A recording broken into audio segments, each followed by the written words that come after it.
너희 중에 누가 다른 이와 더불어 다툼이 있는데 구태여 불의한 자들 앞에서 고발하고 성도 앞에서 하지 아니하느냐? 성도가 세상을 판단할 것을 너희가 알지 못하느냐? 세상도 너에게 판단을 받겠거든 지극히 작은 일 판단하기를 감당하지 못하겠느냐? 우리가 천사를 판단할 것을 너희가 알지 못하느냐? 그러하거든 하물며 세상 일이라. 그런즉 너희가 세상 사건이 있을 때에 교회에서 경히 여김을 받는 자들을 세우느냐? 내가 너희를 부르게 하여 이 말을 하노니 너희 가운데 그 형제간의 일을 판단할 만한 지혜가 있는 자가 하나도 없느냐? 형제가 형제와 더불어 고발할 뿐더러 믿지 아니하는 자들 앞에서 하느냐?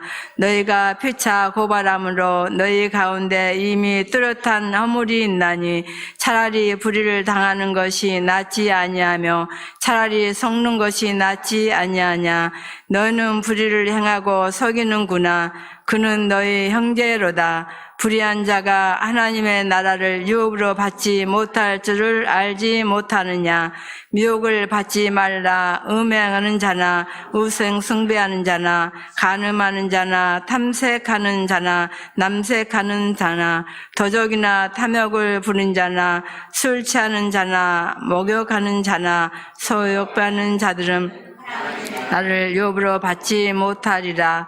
너희 중에 이와 같이 자들이 있더니 주 예수 그리스도의 이름과 우리 하나님과 성령 안에서 씻음과 거룩함과 의롭다 하심을 받았느니라.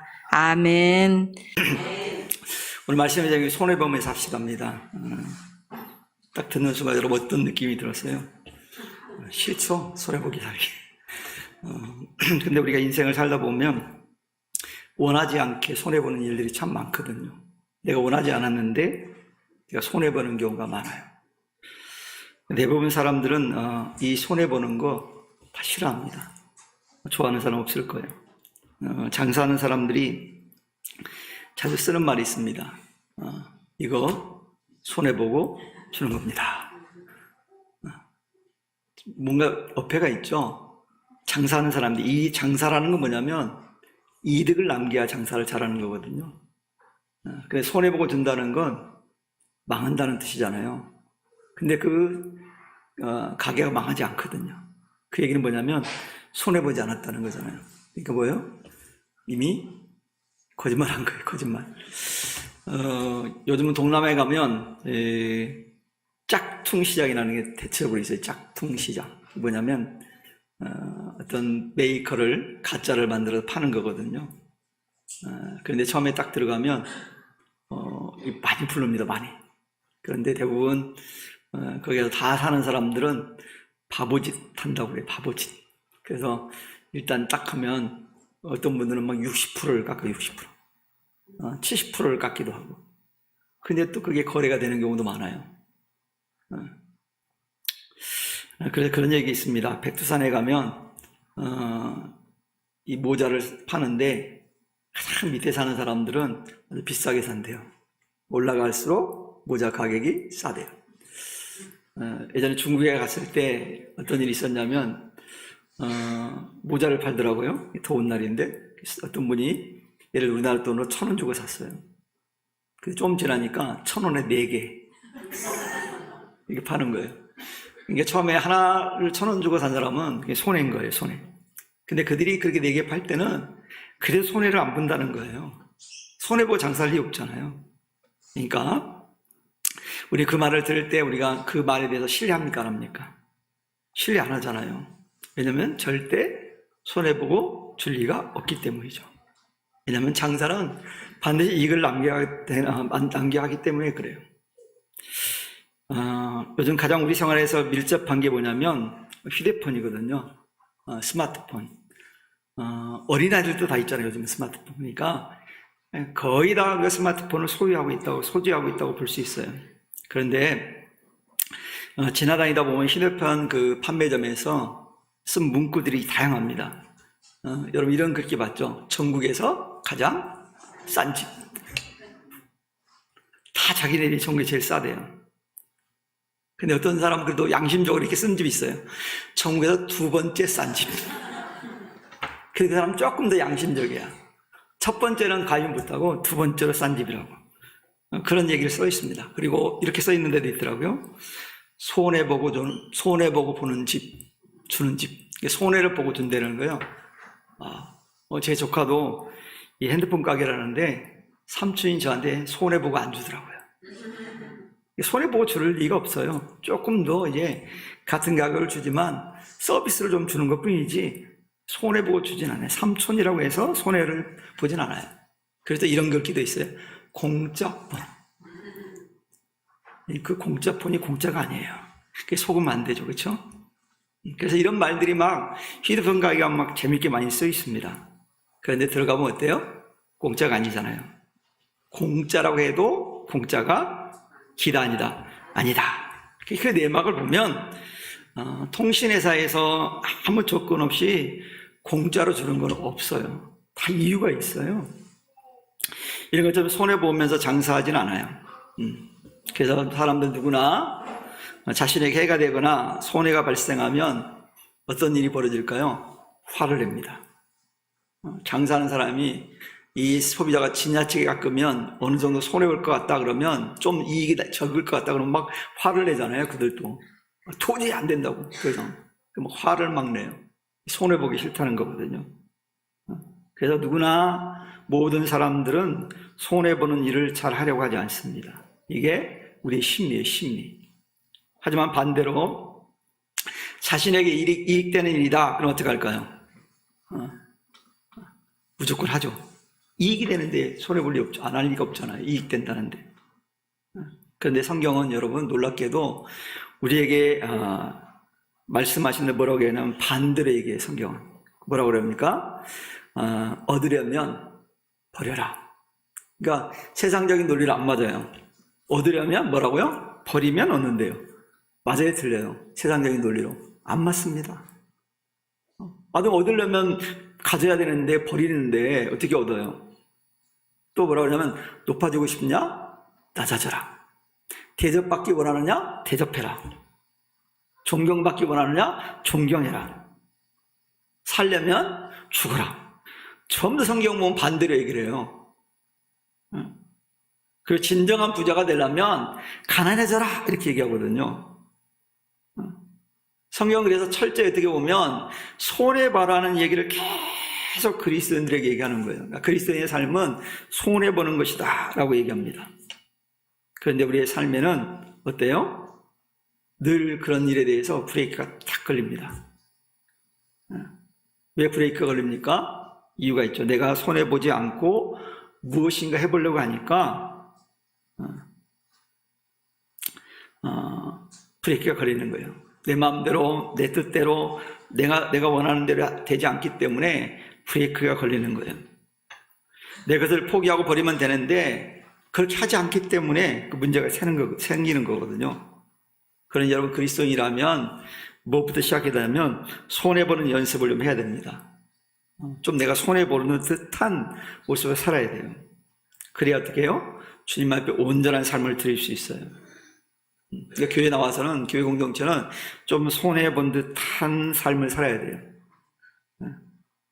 주님이 말씀하셨죠. 누구든지 나를 따라오려거든 자기를 부인하고 자기 십자가를 지고 나를 따를 것이니라 이렇게 말씀했어요. 다 손해보는 얘기거든요. 그리고 요한복음 12장 24절에 보면 내가 진실로 너에게 이르노니 한 알이 미리 땅에 떨어져 죽지 아니하면 한 알 그대로 있지만 죽으면 열매를 맺느니라 그래요. 철저하게 손해보라고 하는 그 말씀이 계속하고 있거든요.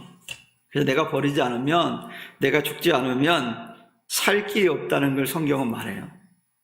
그래서 그리스도인들은 죽어야 사는 거예요. 살면 절대 우리가 진정한 삶을 경험할 수 없어요. 그래서 우리가 바른 신앙생활, 주님이 기뻐하시는 신앙생활 하기 위해서는 포기하고 손해보는 마음의 자세가 우리에게 필요해요. 가정에서도 그러거든요. 행복한 가정의 특징이 뭘까요? 행복한 가정의 특징은요, 서로 좀 손해를 봐요. 남편이 아내에 대해서 좀 손해보고, 만약에 남편은 손해를 보고 내 것을 너무 주장하면 다툼이 탁 일어납니다. 그래서 신혼부부가 그래서 가장 많이 싸우는 게 좀 지나서 싸우는 경우가 많아요. 왜요? 전혀 다른 환경에 살다가 이제 가정을 이뤘으니까 좀 다른 점이 많거든요. 처음부터 같으면 괜찮은데 다른 게 너무 많아요. 왜 치약을 중간부터 짜냐, 왜 밑에서부터 짜냐, 이런 걸로도 싸우잖아요.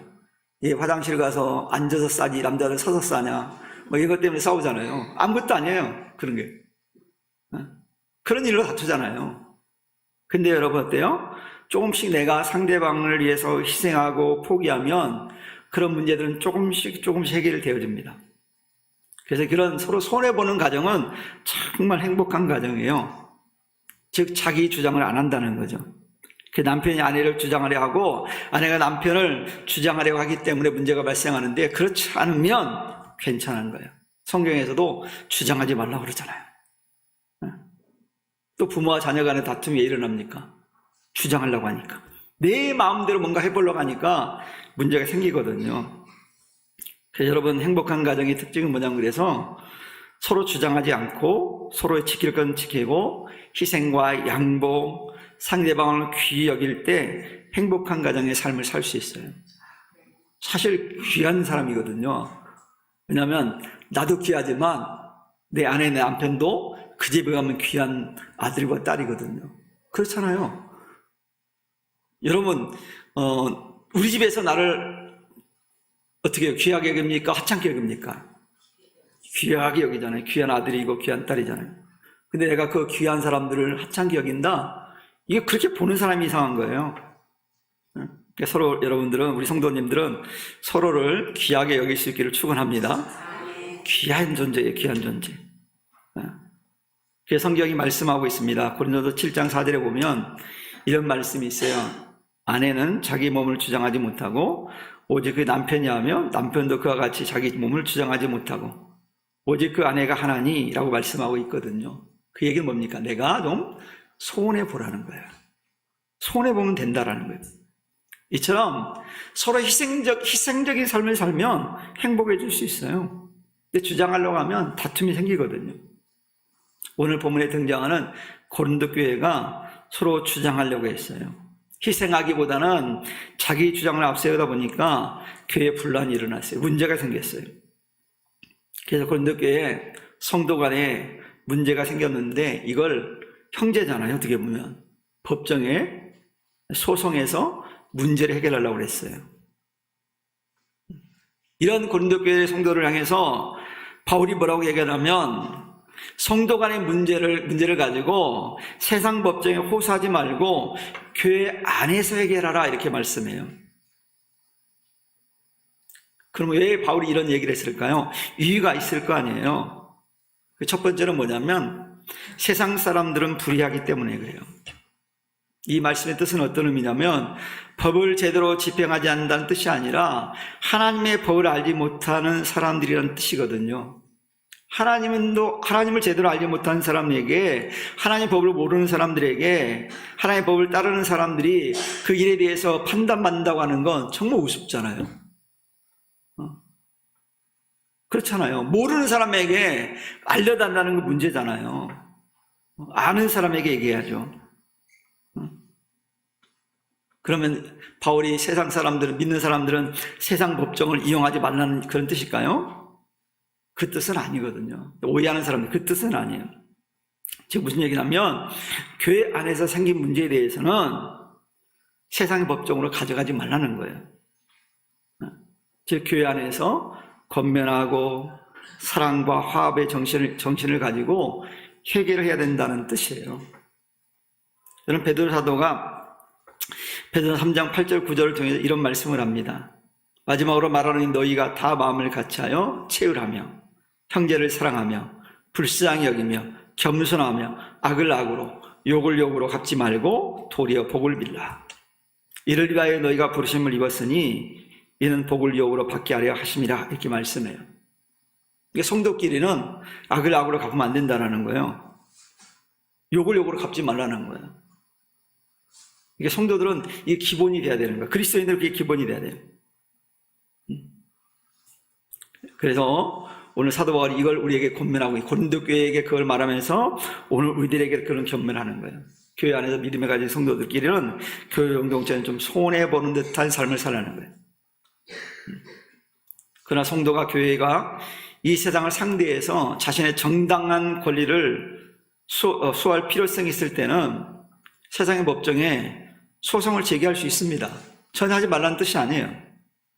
왜냐하면 사도 바울도 자신을 변호하기 위해서 천부장과 총독 가이사에게 소송했거든요. 그래서 소청하잖아요. 해달라고. 근데 뭐 억울하니까 내 억울한 일을 풀어주십시오라고 바울이 얘기하거든요. 아무튼 오늘 성도들은 오늘날 이해득실을 중요히 여기는 시대에 문제가 발생하지 않을 수는 없지만 이러한 일들을 당한다 할지라도 성도들끼리는 서로 이해와 사랑, 관용의 정신을 잊지 말아야 됩니다. 그래서 베드로 사도가 베드로 4장 8절을 통해서 이렇게 얘기해요. 무엇보다도 열심히 서로 사랑할지니 그랬어요. 사랑을 어떻게 하라고요? 열심히 하래요. 열심히. 네. 공부만 열심히 할 게 아니라 사랑을 어떻게 하라고요? 열심히 하래요.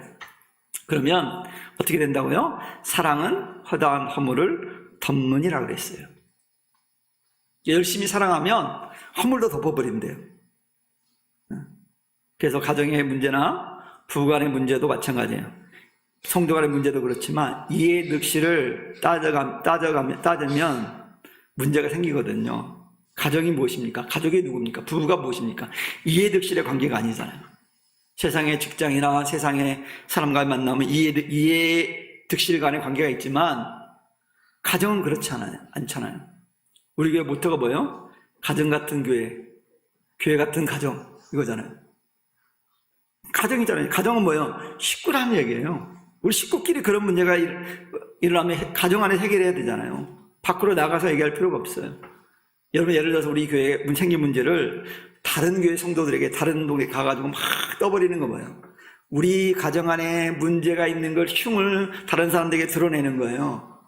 그럼 사람들이 어떻게 평가할 것 같아요? 이야, 저놈은 여러분 이렇게 할 거예요. 혀를 찰 거예요. 그러면 안 되잖아요. 우리끼리 해결해야 돼요. 그 두 번째는요, 우리가 세상과 천사를 판단할 자이기 때문에 세상에 소송하지 말라는 거예요. 여러분, 그리스도께 재림하실 때 성도들 어떻게 된다고 그랬습니까? 그와 함께 뭐 한다고요? 왕노릇한다. 왕노릇. 그래서 이 세상과 천사를 심판하는 심판자가 된다라는 거예요. 그래서 우리는 주님이 재림하실 때 우리는 왕노릇하여 우리도 주님이 향하신 것처럼 이 엄청난 특혜거든, 특혜. 여러분 마태복음 성경에 보면 계시록 20장 4절 6절 말씀에 보면 이런 말씀이 있어요. 예수께 가라사 내가 진실로 너희에게 이르노니 세상이 새롭게 돼 인자가 자기 영광의 보좌 앉을 때에 나를 쫓는 너희도 12 보좌에 앉아 이스라엘의 12지파를 심판하리라 그랬어요. 우리도 보좌에 앉아서 심판자가 된대요. 야, 여러분, 우리는 여러분 대단한 존재들이에요. 그러니까 서로 여러분 쳐다보시면서 정말 대단한 존재라고 눈치를 한번 보내보세요. 당신 참 대단한 사람입니다. 우리는 대단한 사람이에요. 그러니까 좀 대단한 사람이니까 좀 이게 대단한 사람들은 여유가 있거든요. 그 양보를 좀 하거든요. 대단하지 못한 사람들이 양보를 잘 못해요. 내가 양보를 잘 못하면 난 아직 대단한 사람이 안 된 거예요. 여러분, 예수님께서 재림하실 때 천사, 즉 자기 지위를 지키지 아니하고 자기 처소를 떠난 천사들, 그 죄를 범한 천사들을 그리스도와 함께 심판하실 거예요. 사단이 원래 천사였는데 타락했잖아요. 그 심판한다라는 거예요. 이와 같이 장차 세상과 천사를 판단하게 될 성도들이 지극히 작은 일에 대해서 스스로 판단해서 문제를 해결하지 못한다는 건 정말 우스운 일이잖아요. 그러니까 여러분은 교회 안에 생긴 문제에 대해서 우리끼리 잘 해결하면 사랑으로 어때요? 허물을 덮을 수 있기를 축원합니다. 어떻게 사랑하자고요? 열심히. 우리 열심히 사랑합시다. 좀 미운 사람도 열심히 살아가다 보면 미운 마음이 없어져요. 미운 짓 해도 열심히 사랑하면 밉지 않아요. 저는 이게 성도들이 다 이뻐 보이거든요. 그래서 제가 예전에 어떤 청년에게, 우리 교회에서 그런 게 아니라 제가 부사역사 시절에 어떤 청년들이 실제적으로 외모적으로 그렇게 이쁘지 않았어요. 근데 제가 제 눈에 이뻐 보이는 거예요. 그래서 내가 이쁘다고 그러니까 얘가 안 믿는 거야. 그래서 그렇게 얘기해서 내 눈에는 이쁘다고 그랬어요, 제가. 내 눈에는 이쁘다. 그러니까 믿더라고요. 그러니까 객관적으로 볼 때 이쁘지 않는데 내 눈에는 이쁘다는 거예요. 바로 하나님 우리 볼 때 그렇다는 거예요. 다른 사람들이 어떻게 평가하는가 중요한 게 아니라 하나님이 보시기 이쁘다는 거예요. 여러분 하나님 보시기에 다 미인입니다. 미남입니다. 하나님 그렇게 보시거든요. 그래서 여러분 이 시간 우리 이 자리에 있는 우리 성도님들은 남에게 조금 아랑을 베풀 수 있는 그 성숙한 믿음을 보여줄 수 있는 성도 되기를 축원합니다. 이 성숙한 교회, 이 성숙한 가정은요, 자신에게 조금 손해가 있다 할지라도 상대방의 아량을 베풀 수 있는 마음을 가진 사람이에요. 이런 사람이 성숙한 사람이거든요. 성숙하지 못한 사람들 특징이 뭐냐면 다툼이 있어요. 계속 다툼이 있다는 건 아직 성숙해가는 과정이라는 거예요. 그러니까 여러분 교회 안에서 혹시 다툼이 일어나더라도 그렇게 우리가 사랑하는, 어떻게 사랑하라고? 열심히 사랑해야 되니까 지금 성숙하고 있구나 라고 여러분 보시기를 축원합니다. 그러니까 기분 나쁘게 보지 마시고, 혹시 여러분들 마음이 아프게 하는 성도가 있거든, 저 사람은 이제 성숙하는 가정 가운데 있구나, 그렇게 보시기를 축원합니다. 미워하지 마시고 열심히 사랑하라고 했으니까. 그래서 우리가 열심히 사랑하게 되어지면, 또 성숙하게 되어지면 이런 다툼은 사라지게 될 거예요. 그게 언제일까요? 주님 오실 때까지 이런 일이 계속 있을 거예요. 여러분 교회에서 이런 일이 그런 다툼이 일어나도 주님이 아직 안 오셨기 때문에 그렇다라고 보시면 돼요. 그리고 우리는 노력해야 돼, 이제 성숙해지도록. 그리고 바울은 오늘 4절 5절 말씀 등에 이렇게 말합니다. 스스로 지혜 있다고 생각하는 지도자가 많더니 공동체의 큰 문제 하나 해결할 지도자가 없느냐고 책망하거든요. 왜냐하면 지도자가 많다고 생각했거든요. 근데 교회 공동체 안에 문제가 생겼는데 그 해결을 못하는 거예요. 왜 바울이 이런 얘기를 했을까요? 너희들을 부끄러워해야 된다라는 거예요. 왜 이런 일이 벌어졌을까요? 세상의 지혜로 가득 차 있었기 때문에 그 문제를 해결하기 위해서 고작 생각해낸 것이 뭐예요? 세상 법적으로 가져간 거예요. 정말 어리석은 선택이죠. 그건 정말 어리석다는 걸 증명해 보여준 거예요. 지혜 있는 채는 했는데 지혜자가 아니었다라는 거예요. 여러분, 우리는 반드시 기억해야 됩니다. 내가 먼저 죽는 십자가의 지혜가 아니면 문제는 해결 안 됩니다. 내가 먼저 죽어야 돼요. 특히 교회 안에 일어나는 일들은요, 내가 먼저 죽지 않으면 해결되지 않아요. 내 이익만 생각하게 되면 오히려 분쟁과 다툼이 일어나게 될 뿐이에요. 그래서 문제 해결을 위해서는 어떻게 해야 될까? 교회 안에서는 내 자신이 먼저 죽어야 돼요. 즉 내가 손해보지 않으면 문제를 해결될 수 없어요. 그러니 여러분, 조금 손해보더라도 교회 공동체 안에서는 손해를 감수할 수 있기를 축원합니다. 가끔씩 우리는 이렇게 말하는 사람들 우리가 만납니다.